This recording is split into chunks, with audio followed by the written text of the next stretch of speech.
संक्रांति व्रत कथा। ज्योतिषी के अनुसार जब भी सूर्य देव गुरु की राशि धनु या मीन में विराजमान होते हैं तो उस समय का खरमास कहा जाता है। उल्लेखनीय है कि खर का अर्थ होता है गधा, अर्थात सूर्यदेव की इस समय गति धीमी हो जाती है।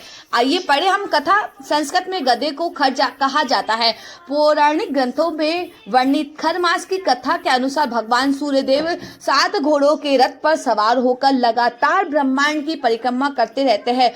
उन्हें कहीं पर भी रुकने की इजाजत नहीं है। मान्यता के अनुसार उनके रुकते ही जनजीवन भी ठहर जाएगा, लेकिन जो घोड़े उनके रथ में जुड़े होते हैं वे लगातार चलने और विश्राम न मिलने के कारण भूख प्यास से बहुत थक जाते हैं।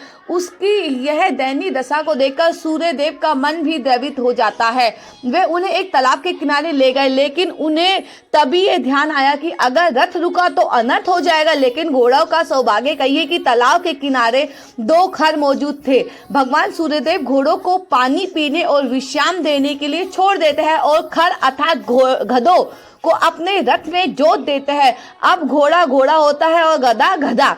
रथ की गति धीमी हो जाती है, फिर भी जैसे तैसे 1 मास का चक्र पूरा होता है तक घोड़ों को विश्राम में मिल चुका होता है। इसी तरह यह क्रम चलता रहता है और हर 100 वर्ष में एक सौर खर मास कहलाता है। अतः इस समय अवधि यानी सूर्य धनु संक्रांति और खरमास में किसी भी तरह का कोई मांगलिक कार्य जैसे विवाह, यज्ञों, पवित्र गृह प्रवेश, मकान निर्माण, नया व्यापार या किसी भी तरह का कोई भी संस्कार कार्य नहीं किया जाता है। धनु संक्रांति की पूजन विधि। पूजन में शुद्धता व सात्विकता का विशेष महत्व है। अतः इस बात का ध्यान रखें इसे दिन प्रातः काल स्नान ध्यान में निवृत्त हो भगवान का स्मरण करते हुए व्रत एवं उपवास का पालन करते हुए भगवान का भजन में पूजन करें। नित्य कर्म से निवृत्त होने के बाद अपने श्री हरि विष्णु व की मूर्ति या चित्र को लाल या पीला कपड़ा बिछाकर लकड़ी के पाट पर रखें। मूर्ति को स्नान कराएं और यदि चित्र है तो उससे अच्छे से साफ कर पूजन में देवताओं के सामने धूप और शुद्ध दीपक अवश्य जलाए। देवता के लिए जलाए गए दीपक को स्वयं कभी नहीं बुझाना चाहिए, इसका ध्यान रखें। फिर देवताओं के मस्तक पर हल्दी, कुमकुम, चंदन और अक्षत लगाए। फिर उन्हें हार और फूल चढ़ाए। पूजन में अनामिका उंगली यानी छोटी उंगली के पास यानी रिंग फिंगर के में ग्रंथ चंदन, कुमकुम, अबीर, गुलाल, हल्दी, मेहंदी लगाए। पूजा करने के बाद प्रसाद का भोग चढ़ाए। पूजा में उन्हें केले के पत्ते, फल, सुपारी, पंचामृत, तुलसी, मेवा इत्यादि भोग के तौर पर अर्पित करें। प्रत्येक पकवान पर तुलसी का 1 पत्ता रखें। अंत में उनकी आरती करके नैवेद्य और चरणामृत का प्रसाद सभी को में बांट दे। पूजन के बाद सत्यनारायण तथा श्री हरि विष्णु की कथा अवश्य पढ़े सुने।